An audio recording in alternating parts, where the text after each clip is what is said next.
क्या यह संभव है कि कृष्ण अपने भक्तों के बुलाने पर आ जाते हैं? और यदि ऐसा होता है तो वो कैसे होता है? आइए जानते हैं। नमस्कार दोस्तों, मैं हूं अनुज शर्मा।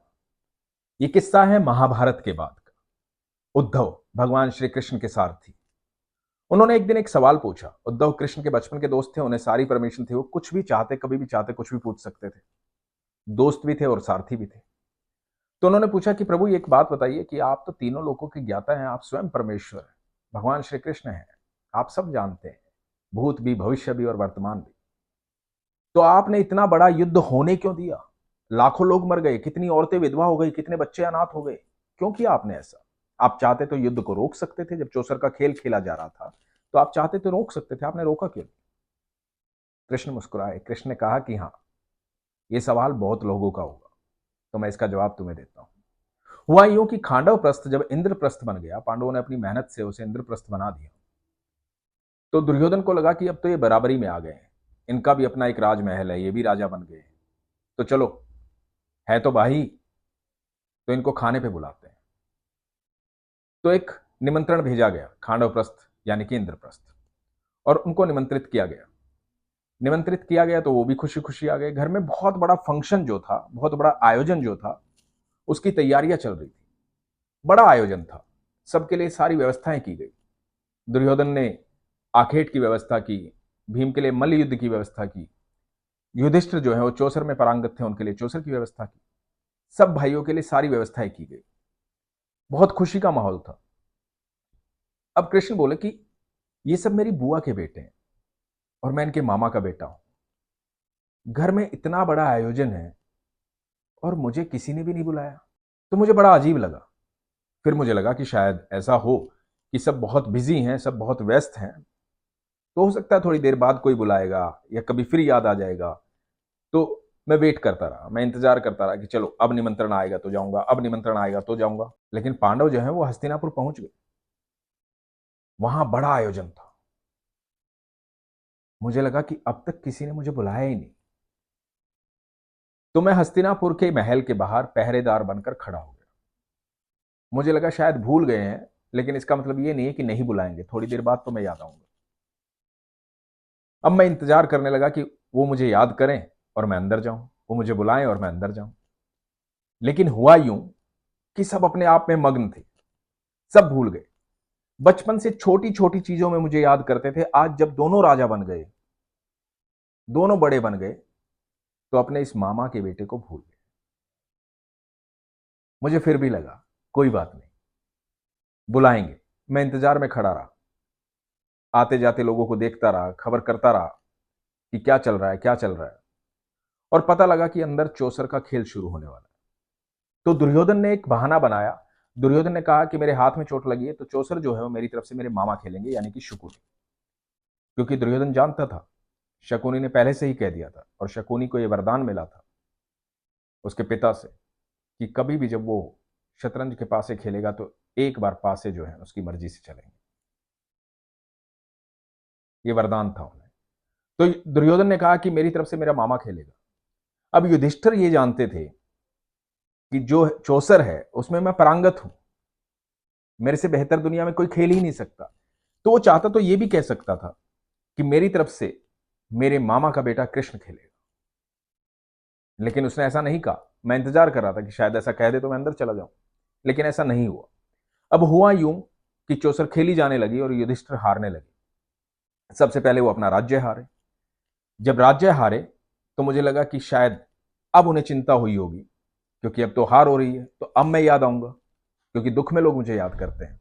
लेकिन ऐसा नहीं हुआ, उन्होंने दुख में भी मुझे याद नहीं किया। तो जब राज्य हार गए तो दूसरा दांव खेला और अपने भाई को दांव पे लगाया। भाई को दांव पे लगाया तो वो भी हार गए। अब थोड़ा बड़ा दुख था, तो मुझे लगा शायद अब याद करेंगे, लेकिन ऐसा नहीं हुआ। फिर दूसरे भाई को दांव पे लगाया, फिर भी मुझे नहीं बुलाया। अब युधिष्ठिर जो है खेल जीतने के लिए नहीं खेल रहे थे, खेल खेल रहे थे अपने आप को बचाने के लिए, अपनी चीजों को बचाने के लिए, क्योंकि हार तो उसी वक्त गए थे जब वो राज्य हारे थे। अब वो अपने आप को बचाने के लिए खेल रहे थे कि किसी तरह से अपने भाई को बचा लो।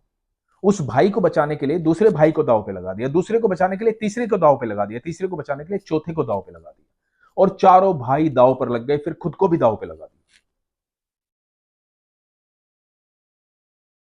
और जब सब दांव पे लग गया तो मुझे लगा कि इससे बड़ा दुख हो नहीं सकता, शायद मुझे याद करेंगे अभी। लेकिन मुझे तब भी याद नहीं किया गया। उसके बाद घटना यह घटी जो बहुत दुखद थी। उन्होंने द्रौपदी को दांव पर लगा दिया और द्रौपदी को राजमहल में बुलाया गया। जब द्रौपदी के साथ दुशासन ने दुर्व्यवहार किया तो मुझे लगा कि अब द्रौपदी मुझे याद करेगी, लेकिन ऐसा भी नहीं हुआ। द्रौपदी ने सबसे पहले याद किया पितामह भीष्म को, गुरु द्रोण को, महात्मा विदुर को। उन सबको आवाज दी, उन सबको कहा कि तुम्हारी कुल वधू तुम्हारे सामने बेइज्जत हो रही है,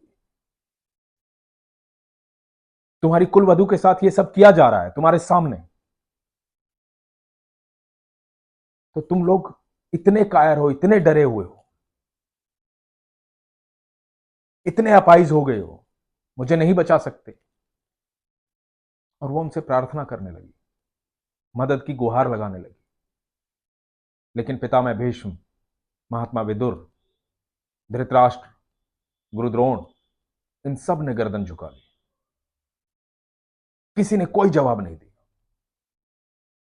जब किसी ने कोई जवाब नहीं दिया और ये उनको प्रार्थना कर रही थी तो मुझे लगा कि शायद इसको भी मेरी जरूरत नहीं है, शायद यहां किसी को मेरी जरूरत नहीं है। तो मैं जाने लगा। जब मैं जाने लगा तो हल्की सी आवाज आई, कृष्ण। मैं पलटा, मुझे लगा शायद मेरा वहम है। फिर मैंने देखा कि द्रौपदी का साड़ी का जो पल्लू है उसके दांतों के बीच में है, आंखों से आंसू बह रहे हैं और वो कह रही है कृष्ण। वो कृष्ण अधूरा था। और वो पल्लू जब छूटा और द्रौपदी ने दोनों हाथ ऊपर किए और कहा कि कृष्ण। मैं पल भर में अंदर था, क्षण भर में अंदर था, क्योंकि उसी क्षण का मैं इंतजार कर रहा था, उसी पल का मैं इंतजार कर रहा था। मेरी बहन ने, मेरी सखा ने मुझे बुलाया, मेरी कृष्णा ने मुझे बुलाया। द्रौपदी को भगवान श्री कृष्ण कृष्णा बोलते थे, सखा बोलते थे, अत्यंत प्रिय थी वो उनकी। वो भीतर गए, भीतर जाकर के द्रौपदी को बचाया। और उस समय कृष्ण ने कहा कि जिसने भी इस पाप को होते हुए देखा है और जिसने भी सुना है, मैं उनमें से किसी को नहीं छोड़ूंगा, मैं सबको मारूंगा, सबको मारूंगा। वो मेरा क्रोध था। उद्धव, उस क्रोध के कारण वो मेरी बहन की जो बेइज्जती थी इतने बड़े योद्धाओं के बीच में, वो दुशासन ने जो किया था वो मेरा क्रोध था। मैंने इसलिए महाभारत किया और बारी बारी सबको मारा, सबको मारा। जब भी कोई मेरा भक्त मुझे दुख में निमंत्रण देता है, मुझे बुलाता है, मैं बिल्कुल उस पहरेदार की तरह हर व्यक्ति के, दुनिया के हर व्यक्ति की चौखट के बाहर खड़ा होता हूं और इंतजार कर रहा होता हूं कि मेरा भक्त जब मुझे बुलाएगा मैं तुरंत अंदर जाऊंगा। लेकिन तुम्हारा समर्पण ही मुझे बुला सकता है। तुम्हारे अंदर वो प्यार, वो मोहब्बत, वो समर्पण होना चाहिए जो द्रौपदी के अंदर था। जब द्रौपदी ने संपूर्ण समर्पण दिया, दोनों हाथ ऊपर कर दिए और बोला हे कृष्ण, तो मैं तुरंत चला गया। और कृष्ण ने कहा कि सिर्फ द्रौपदी ही नहीं, दुनिया की कोई भी नारी जब भी जहां भी मुझे बुलाएगी, जब भी मुसीबत में होगी, जिसकी समाज नहीं सुनेगा, जिसकी कोई नहीं सुनेगा, उसकी मैं सुनूंगा। इसीलिए कहा जाता है दोस्तों कि जिसकी कोई नहीं सुनता उसकी ईश्वर सुनता है। जब आपका समर्पण ऐसा होता है तो भगवान श्री कृष्ण वहां पर आपके घर के बाहर हर समय आपके आसपास उस पहरेदार की तरह खड़े रहते हैं, क्योंकि वो आपकी रक्षा करना चाहते हैं, क्योंकि वो आपसे प्रेम करते हैं। लेकिन आपका जिस दिन समर्पण हो जाता है, जिस दिन आप अपने ईश्वर को निमंत्रण देते हैं, ईश्वर सब कुछ छोड़कर आते हैं वो बैकुंठ छोड़कर चले आते हैं, क्योंकि वो अत्यंत प्रेम करते हैं अपने भक्तों से। वो इतना प्रेम करते हैं कि वो द्वारकाधीश होते हुए भी, राजा होते हुए भी अर्जुन का रथ चला रहे थे। वो राजा होते हुए भी अपने मित्र सुदामा के पैर धो रहे थे। उनका प्रेम हम सब के प्रति, हम सब के प्रति बहुत अगाध है, जिसकी हम कल्पना भी नहीं कर सकते। इसलिए अपने विश्वास को मजबूत रखिए, भरोसा रखिए, वो आपके साथ है। बस आप निमंत्रण देना ना भूलिए। जिस दिन आप निमंत्रण देंगे, जिस दिन आप कृष्ण को बुलाएंगे, जिस दिन आप उन्हें याद करेंगे, वो आपके पास आ जाएंगे और आपकी सारी समस्याओं का निवारण कर देंगे। शुक्रिया दोस्तों। हरे कृष्ण।